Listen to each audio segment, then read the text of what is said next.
Good evening, ladies and gentlemen. I'm Katerina Panagopoulou, and I would like to welcome you all to today's event. We have with us the Prime Minister of Greece, Mr. Kyriakos Mitsotakis, and the former Prime Minister of Italy and President of Jacques Delors Institute, Mr. Enrico Letta. Well, neither of these two Prime Ministers need any introductions, but nonetheless, both of them have played a significant role in the political scene of their respective countries.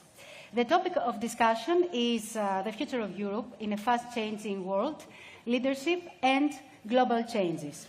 Europe is facing many challenges in an international environment that is constantly changing, and even more so at a time when war is still ongoing within the European territory. And as you may know, Mr. Letta has composed an extensive report concerning the challenges that the EU is up against. It can be easily understood that the EU must act swiftly or risk left behind by the economies of US and China. I will dive deeper into your report, Mr. Letta, but I would like, if I may, start and ask my first question to you, Mr. Mitsotakis. I'd like to have your first comment regarding yesterday's proclamations from President Trump during his inauguration. The US and the EU have traditionally been close allies, but recent events, such as the US administration's push for a more protectionist trade policy, have raised some questions. So, how do you see the future of transatlantic relations in light of the current political climate in the US? Well, first of all, it's a real pleasure to be able to share the stage once more with Enrico, and congratulations again on an excellent report. We'll talk more about it in a bit, because I think it has made a significant contribution in our discussion regarding further European integration. Look, it's a very interesting coincidence that this event is taking place one day after the swearing-in of the 47th President of the United States, who also happened to be the 45th President of the United States. So let me start by saying that it is important to let the dust settle and distinguish between what seems to be, still a repeat of some campaign declarations and see what exactly the policy of the United States is going to be vis-à-vis Europe.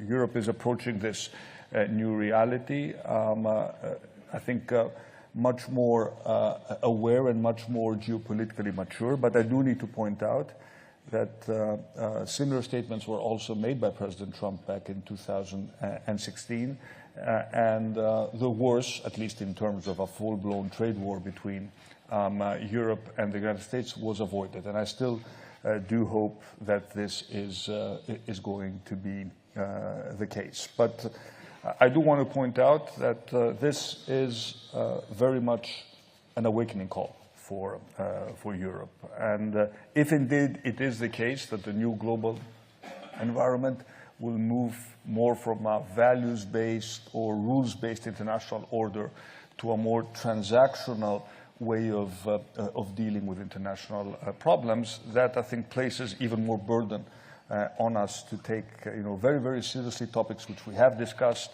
topics that were presented by Enrico in his report, but in particular the issue of defense, where we clearly need to do much more, and we need to be much smarter in terms of how we protect our own European continental security. We can talk more about this in a bit if you choose to do so. I do need to point out that we have an extraordinary summit that will take place outside Brussels on February the 3rd, devoted to this topic. So one could argue that this election is indeed maybe the last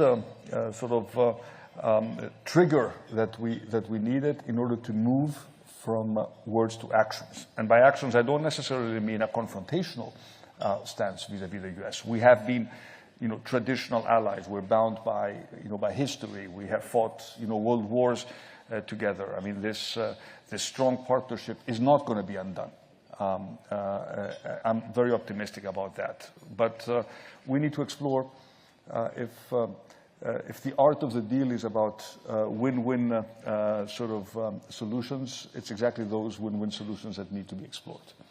Mr. Letta, may I have your comment on that topic regarding Donald Trump's proclamations? First of all, let me thank for the invitation. It's a great opportunity, both because of the moment, and for me also it would be great tomorrow morning I will address the Greek Parliament, presenting to the Greek Parliament my report. So it's a fantastic way also to have a national protagonism. And I'm very happy, of course, to share this discussion with a leader I have, you know very well, I have a great respect. And I am really very grateful for the contribution of Greece to the elaboration and the preparation of my report. I would like to say that I share what Kyriakos just said. I would like to add one point, and the point is the fact that in reality, what Trump is doing today, it is telling us that you have to wake up, Europe, and we have to do something that maybe can be done all together with, I think, a pressure from outside that can be useful. I think I want to say that Trump can be a great federator from outside for the European Union. I hope for the best, but this need to be more united, it will be, I think, something useful, because sometimes European leaders and European countries, they think that we can stay as we are. My report, and I think Draghi's report, they have one point in common, is to say we can't stay as we are. We have to move. The European competitiveness today is not enough to be, in the world, competitive enough with the rest of the world. And Europe can be better, can do better, and I think this is the crucial point, and as Kyriakos just said, now it's time to act. And we know maybe how to do, but we have to do it. And maybe the pressure that is coming from DC, from the US, can help us. And I'm sure that that can be also a big point for the European discussions. Mr. Mitsotakis, how do you view Greece's role in bridging European interests with those of the US, particularly on issues like NATO and defense? Yesterday, President Trump said that EU countries must increase their defense spending as a percentage of their GDP. What's your view? Well, first of all, let me point out that Greece and the United States enjoy an excellent relationship. And I don't think that the relationship has been better, has ever been better than it was over the past 5 years. We have a comprehensive security and defense agreement that has been signed, and our relationship goes, way beyond defense and security. We've seen increased interest by American technology firms to invest in Greece, and of course we have traditionally very strong cultural and educational ties. We see a lot of interest by American educational institutions to come and partner with our public universities. So this is a very strong and I think sort of sturdy relationship. And of course, I had the honor to speak and address a joint session of Congress, and we know that we have very strong ties in Washington, both within the Republican and the Democratic Party. So this is a very strong partnership, and I don't expect any changes in terms of how the U.S. views Greece as far as the bilateral relationship is concerned. But of course, I think it is also important that we look at our relationship with the United States not simply through our bilateral lens, but to make sure that we can come up with a unified approach in terms of how we will deal with the new administration. I think President Trump In 2017 or 18, I'm not sure when it was before I came in, I had the privilege of leading the country, went around the table at the NATO summit and literally called out every single country, highlighting the fact that they were not spending 2%. Most of them were not spending 2% of their GDP on defense. And I think he was right. The truth is that the European continent has been, and certainly some of the big countries, have been extremely complacent in terms of outsourcing our security guarantees to the United States without paying up and doing and picking up, our fair share of the bill. This is done. This is history now. This is no longer going to be acceptable. So I think what will happen, I am absolutely convinced that the 2% also threshold for NATO is also going to be history.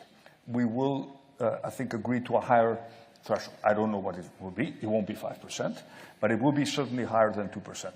Greece is approaching this discussion, I think, from a position of strength, because we already spend more than 3% of our GDP on defense. And we have traditionally been spending more than 2% because of the particular geopolitical concerns that we have regarding our neighborhood, which means that also compared to other countries, we never benefited from the peace dividend that many countries took advantage of after the collapse of the Berlin Wall, where they could afford to spend 1% on defense and channel, the surplus defense spending into all other policies. We never had this advantage. So we will need to spend more on a national level, and then we need to see how we're going to spend more on the European level. And one topic which I will raise again at the European Council is how do we tweak the fiscal rules of the European Union in order to gain more flexibility to spend on defense. And let me explain what I mean. If a country such as Greece currently exceeds its expenditure benchmark because it spends more on defense, it will be put in the excessive budgetary procedures. And most probably, after this process takes place, we will get a green light by the European Commission because there is a specific exception regarding defense spending. The problem is that many countries cannot afford to go through this process. So my suggestion is very simple. What would happen ex post? Enrico, the idea is it should happen ex ante. So we should have more fiscal space strictly for defense investment above the expenditure benchmark in order to encourage countries to spend more on defense.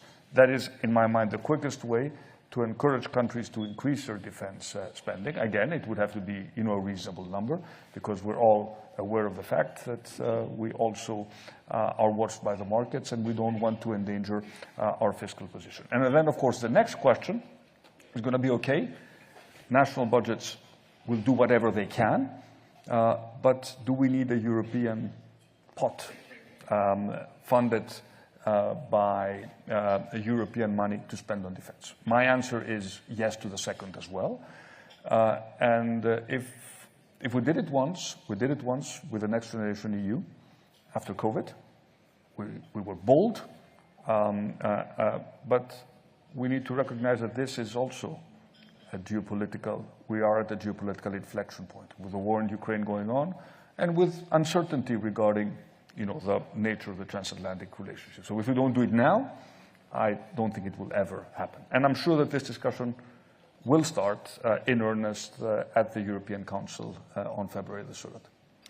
Mr. Letta, we're just a few weeks away from German elections, and it only has been a few hours after the inauguration of the new US president. Olaf Scholz stated a few days ago that Elon Musk's support to the far-right candidate is putting democracy in Europe at risk. In Italy, you already have a far-right prime minister. So are you optimistic about the emerging landscape in Europe? First of all, I would like to say that I was here 11 years ago in my capacity as Prime Minister. I met many times Antonis Samaras, who was my homologue here. We were in a period in which Italy and Greece were considered the two unstable, how we say, bad guys of the group. Thank God that changed. I have to say that today Italy and Greece are presented as the champions of stability, of political stability. This is the way in which things are going in Europe. And I strongly believe that on these topics, when I see the German elections, and German elections outcome will be very important, I strongly hope that German's elections can give a clear result without the need of a big coalition, because I think Germans are not like Italians.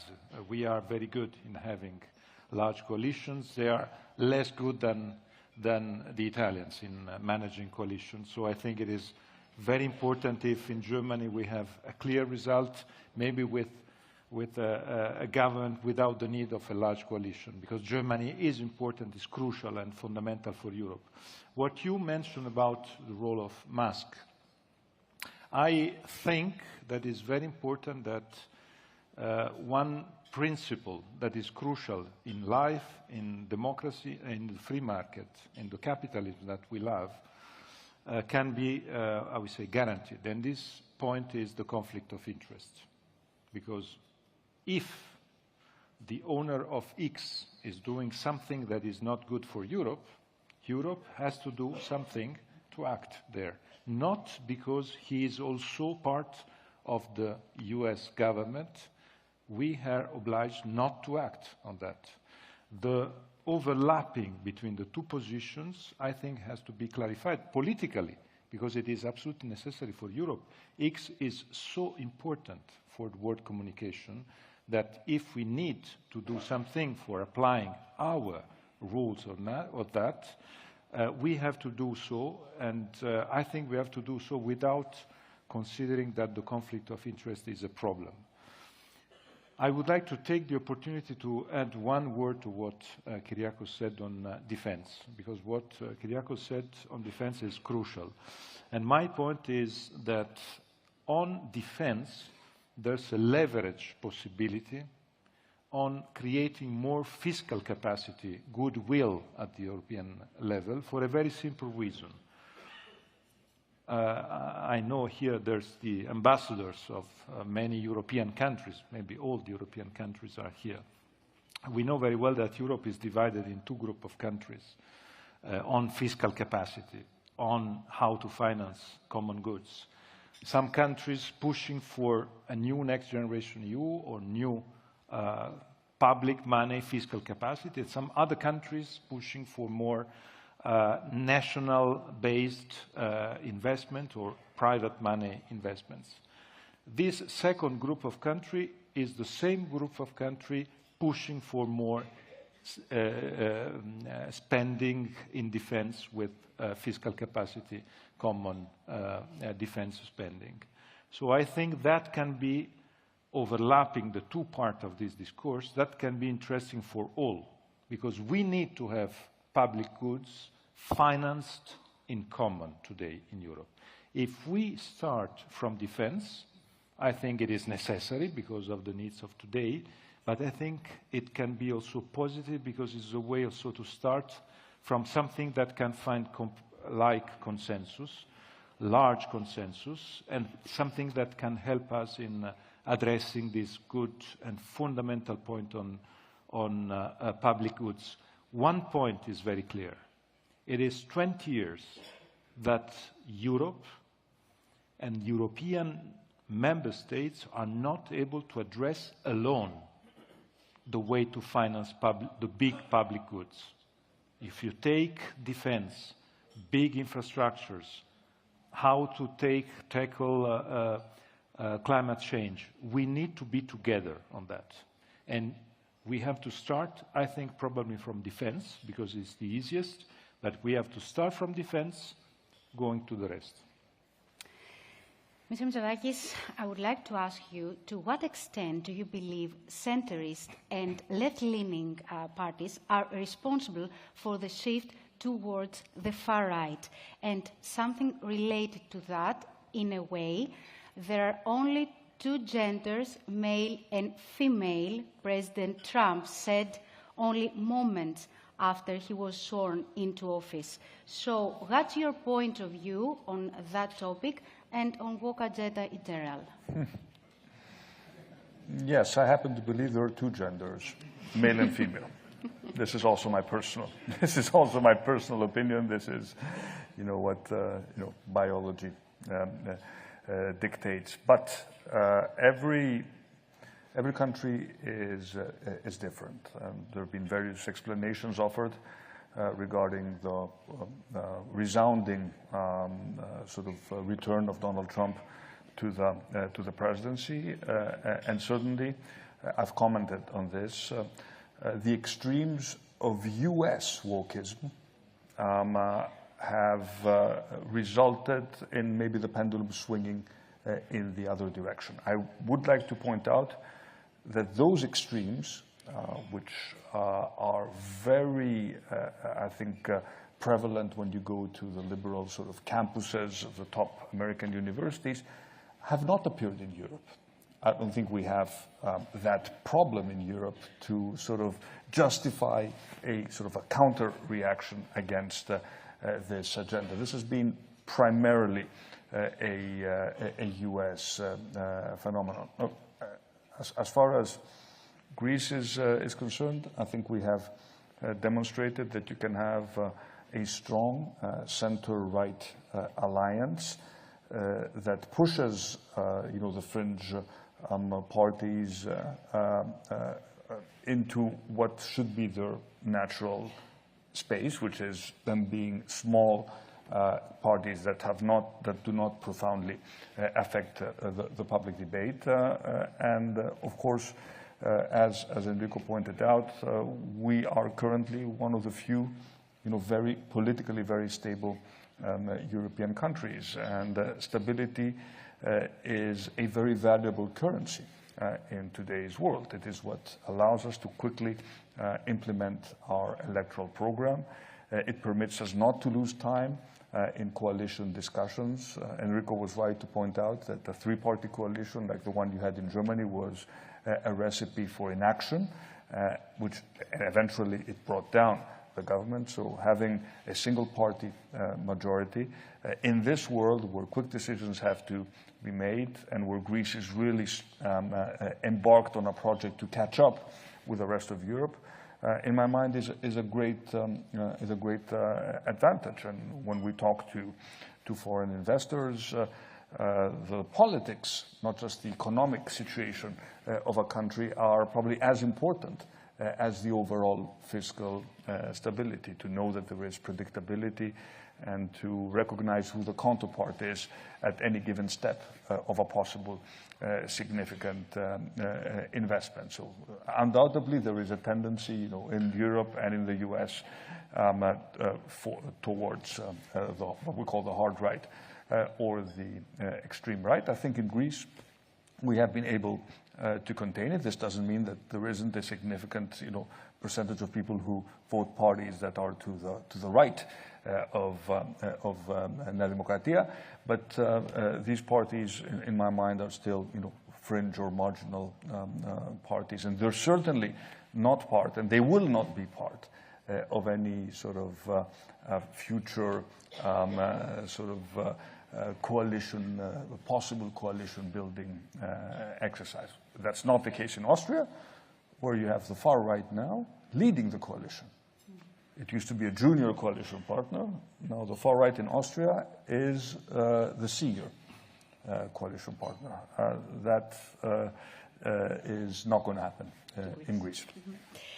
Mr. Letta, as you mentioned, Italy has experienced political instability in recent years with frequent government changes. How do you think Italy's political landscape is evolving, and what is implications for European integration, given that Italy has a far-right prime minister whom President Trump chose to invite to his inauguration? I hope this presence and this invitation can help to build bridges and to establish bridges. My point is that Italy today is a stable country. It will be probably a stable political landscape in the next future. I strongly believe that the European Union needs to find today agreements to take important decisions. I really want to insist on this fact. We don't have no more time to take decisions. And to take decisions to do what? To recuperate what we didn't do in the last 20 years. And what we didn't do, it is very simple. We created in the 90s the biggest mission and the biggest accomplishment, the Economic and Monetary Union, EMU. It was and it is a great success with the M, the Monetary Union. The euro is there. Today, 75% of the European citizens are happy because of the euro. The euro today is a shield, is helping us everywhere and everywhere. The key point is that this M was a success not at the level of the E, because the Economic and Monetary Union was a very asymmetric union.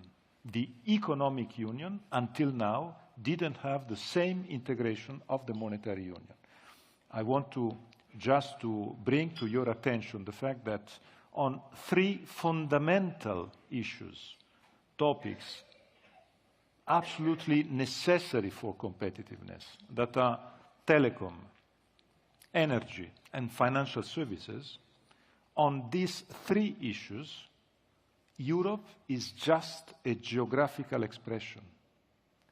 We are 27 markets on telecom, 27 markets on energy, 27 markets on financial services. I give you just a small example, just to provoke a smile here. I have my own telephone number, my own mobile is a +39. But I used to live for some years in France, so I worked in a French university, and I took a French telephone, +33, a second one. 1 month ago, I started working in a Spanish university in Madrid, IE University, and they gave me a third telephone number with the +34. And I was asking to myself, is there a reason why we are not able to have a +0? I say +0 because +1 is already taken, as you know very well here. But why don't we have a +0? Good for all. There's, I think, only one reason why it's complicated, but we can solve it. And the reason is, I think, if the director of the Treasury would be here, he would tell us, I want my fees, the fees that the telecom operators are paying to each national treasury.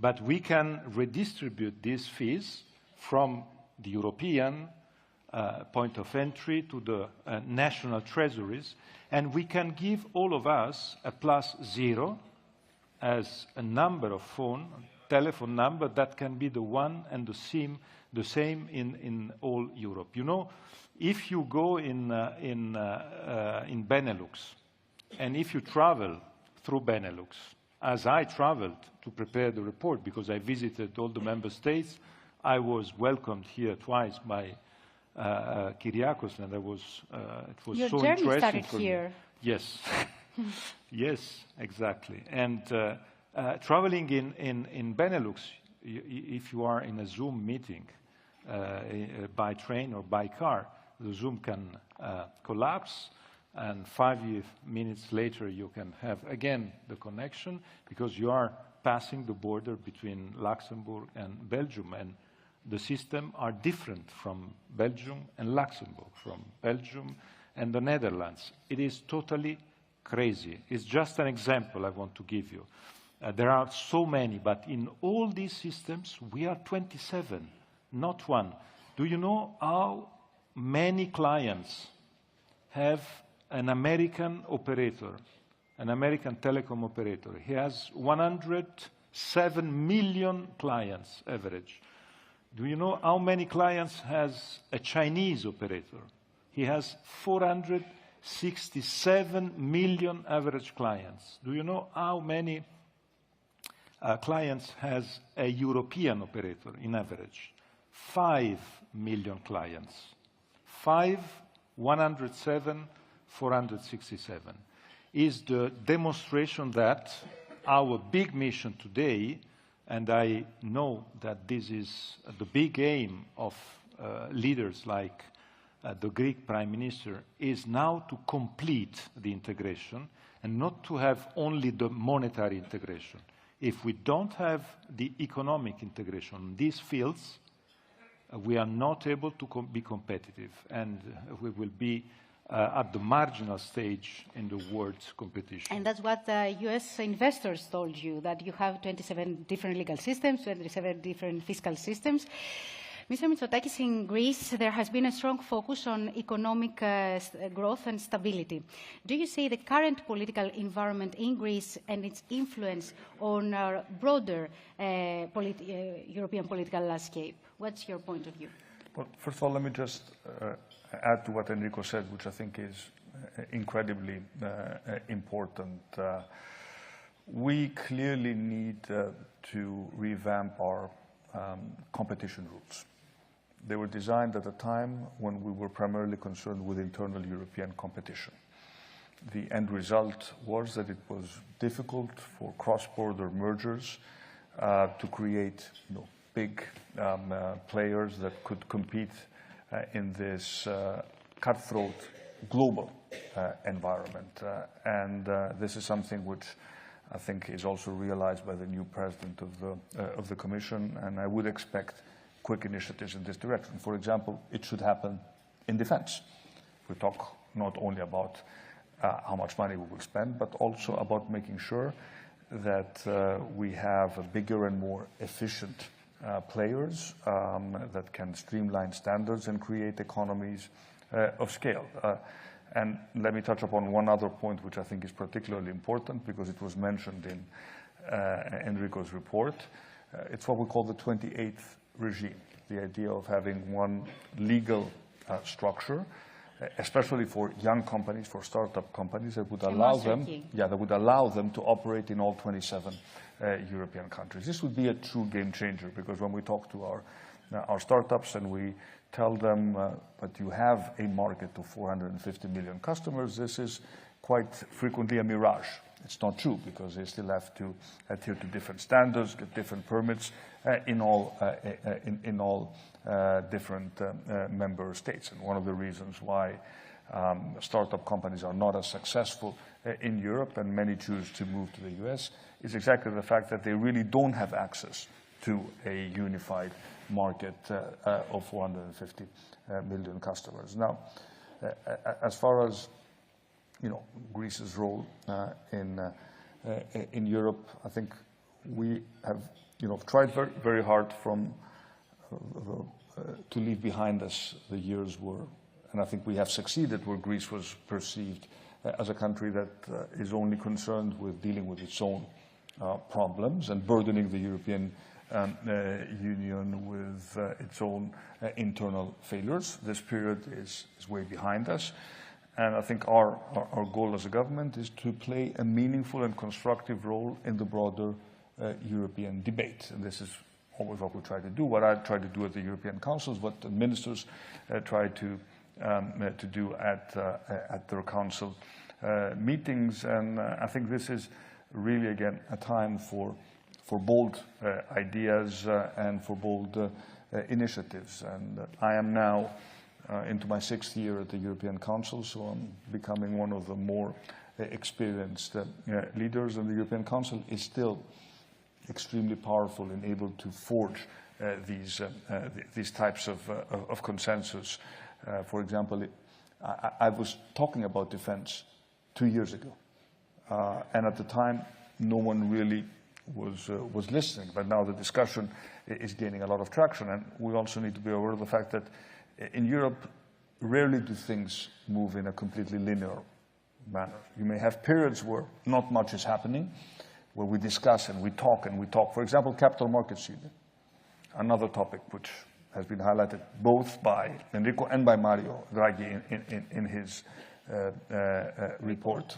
We can't compete with the US capital markets because our capital markets are completely fragmented. And every year, it's not that we don't have savings. We have savings of 1.2 trillion euros, but every year 300 billion euros of savings are moving primarily towards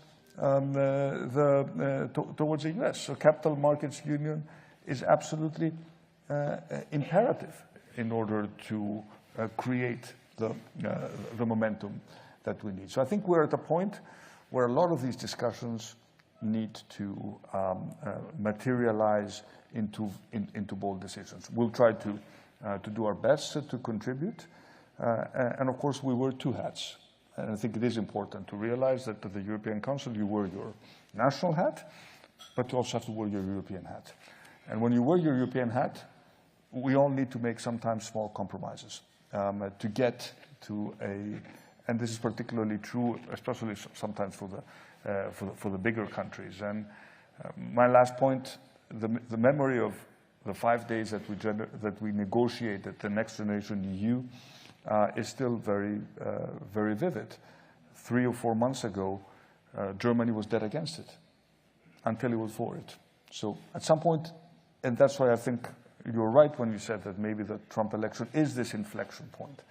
It's maybe, I don't know, we call it a geopolitical COVID moment, where, you know, something big happens and we realize that we cannot you cannot keep on doing things the way we have done them until now. And this is not to underestimate the fact that over the past 5 years, important things happened in Europe.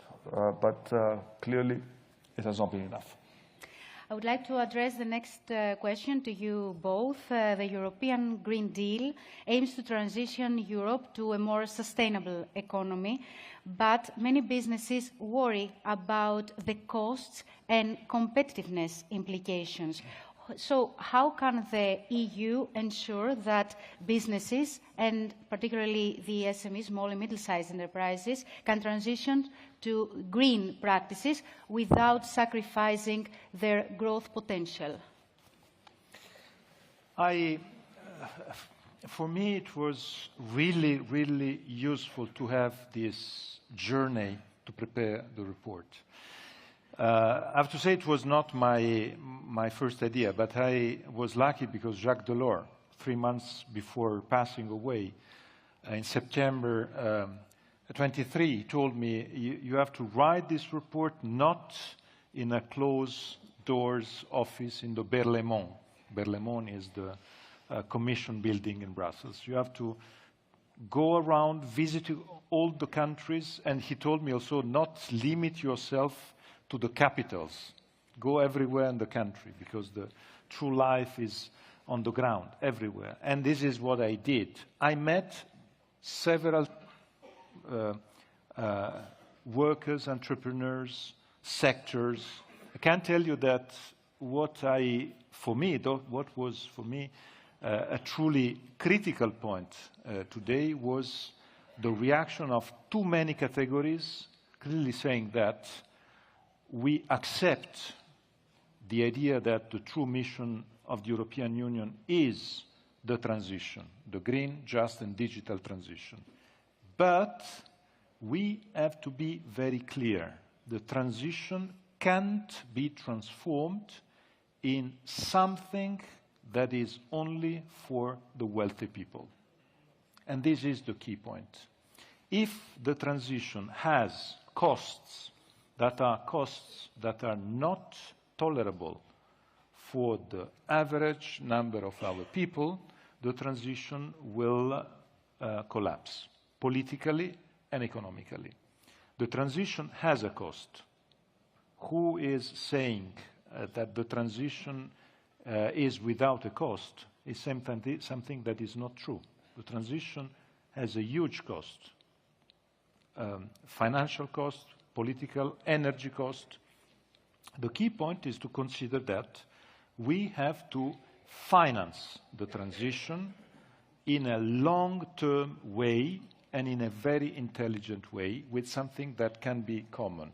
If we are able to finance the transition, we can address all the worries that today we have. I can tell you that I met farmers, and the farmers told me, I met farmers everywhere in Europe. They told me, I am in favor of the transition, but not if it is a cost for me.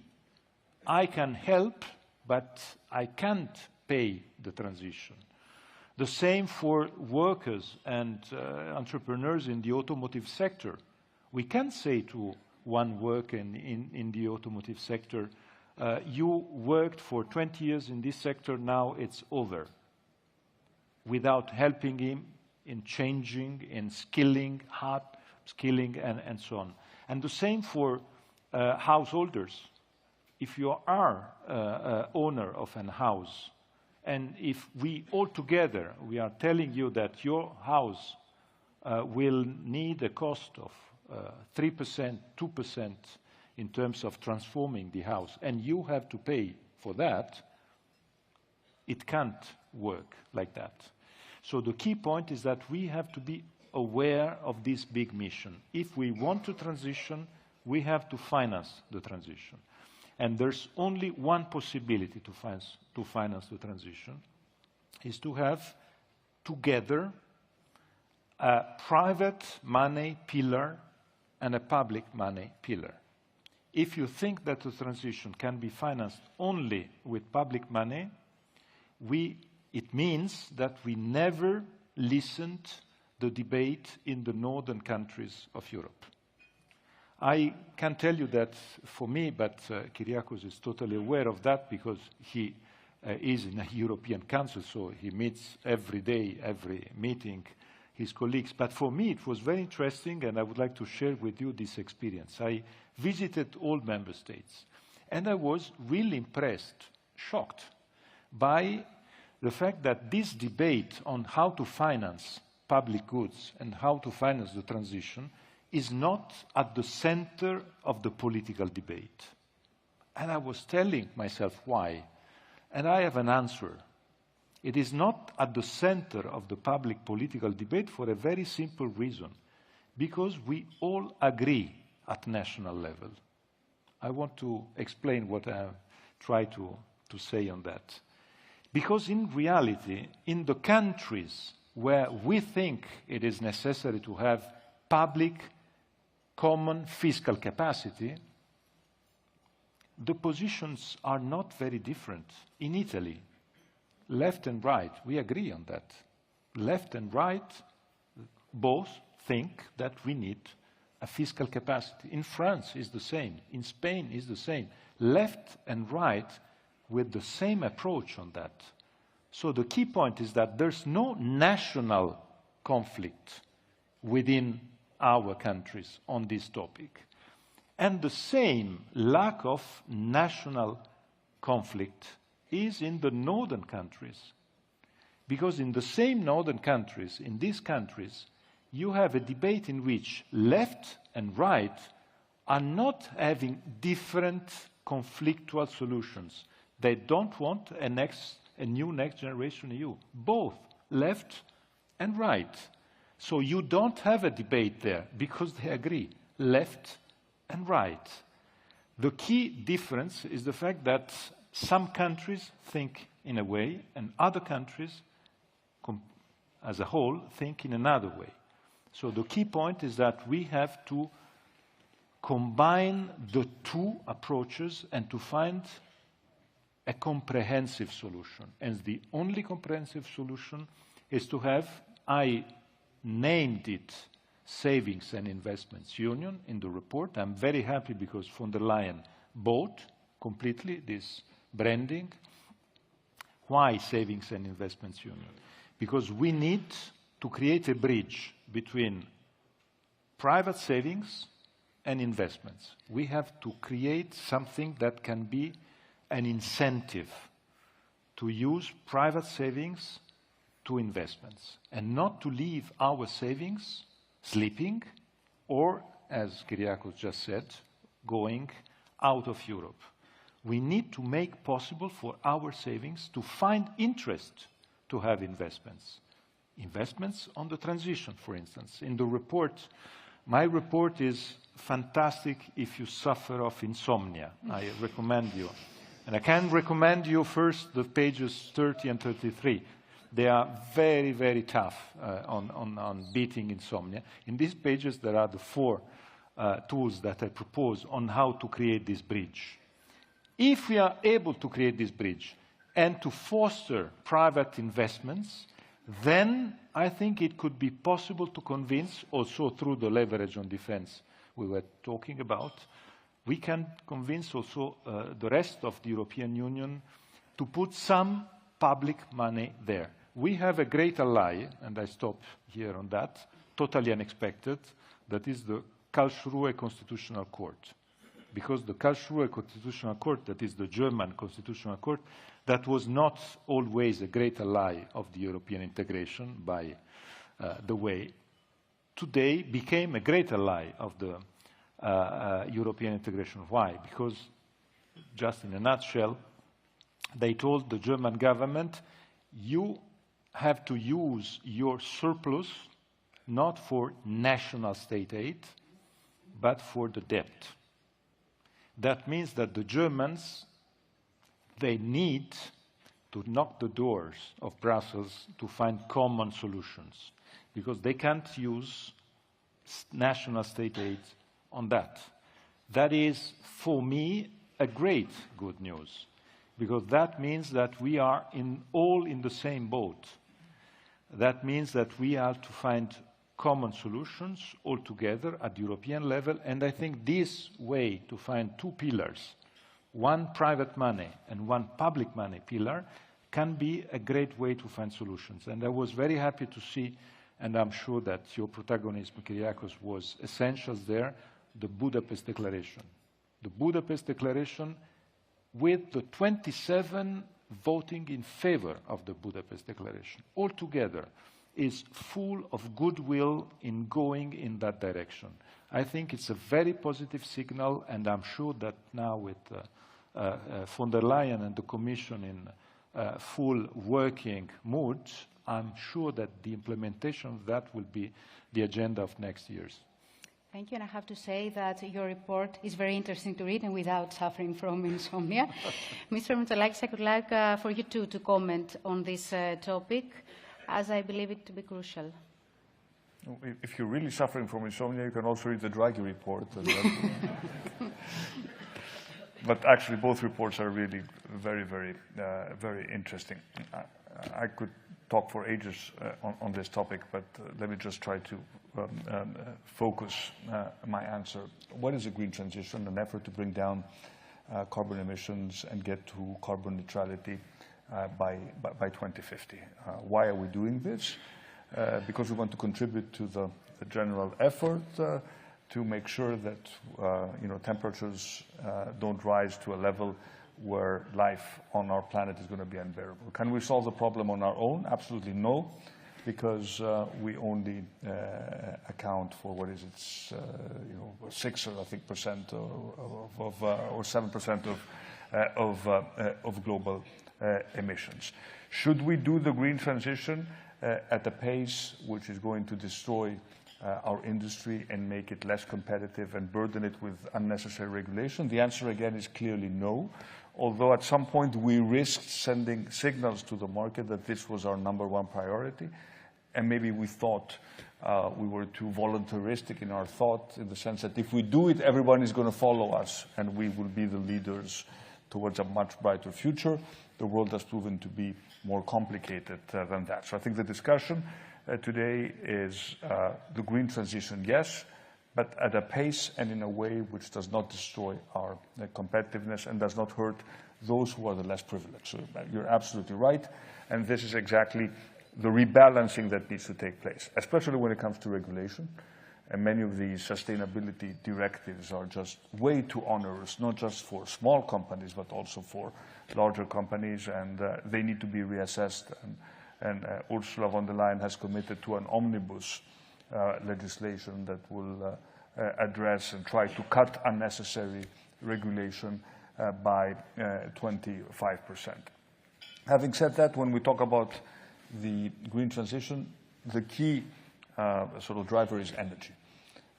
And the truth is that Europe has been, a leader in clean energy, not necessarily the leader I expected in clean tech, because we've been overtaken by others, especially the Chinese. But again, when we talk about green energy, wind and solar, the end result should be lower electricity bills. The end customer needs to see that there is a clear benefit of this. And this is not happening yet for many reasons, but one of the reasons it's not happening is because our electricity market in Europe is completely fragmented, if not broken. Normally you would want to see electricity flowing across Europe, and the cheapest electricity going, being sold to those who actually need it. The reason why this is not happening is because we don't really have a single European electricity market, and because we have huge problems with our grids. This is also highlighted by Mario Draghi. This is another European public good that will benefit all of us. But no one is doing the planning looking at Europe as a whole. We're looking maybe at our neighbors, but no one is looking at the big picture. What exactly would benefit Europe as a whole? And this is another big challenge that we will face. My last point regarding the green transition is let us not forget adaptation. We have put a lot of money in mitigation. There is a lot of, if you look at, for example, Next Generation EU, we, for example, just launched a new housing retrofitting programs or changing your heating systems. This is your typical small-scale public-private partnership. An incentive, a financial incentive by Europe to add to your own spending in order to upgrade your home and make it more energy efficient. But adaptation is right now the problem that we don't really talk about. But climate change is already here. You saw what happened in California. We have to spend more on protection. We have to rethink the way we build. We design our cities, and of course we also need to be aware of the fact that there are risks today which may simply be uninsurable. And this is something which happened in the US. And in Europe, usually it's the government that is the insurer of last resort, not even the insurer of last resort, that will step in and pay. But for how long and for what types of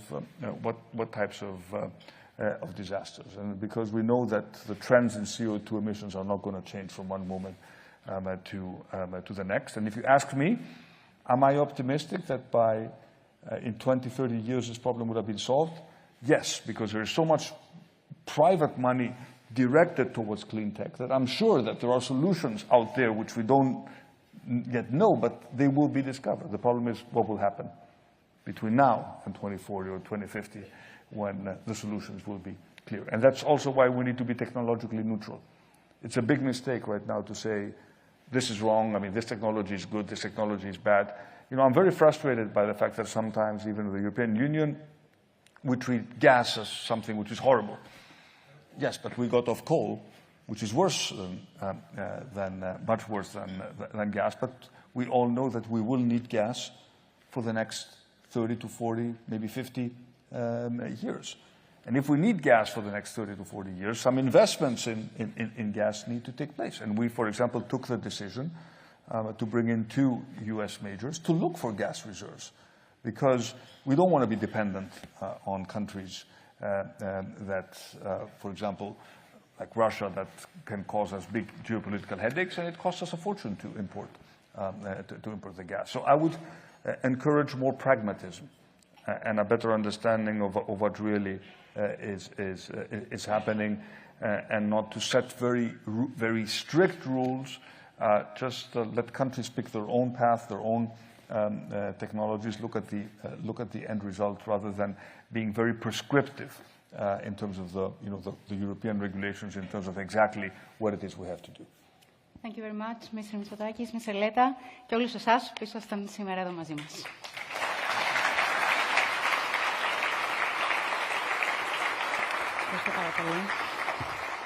Thank you very much.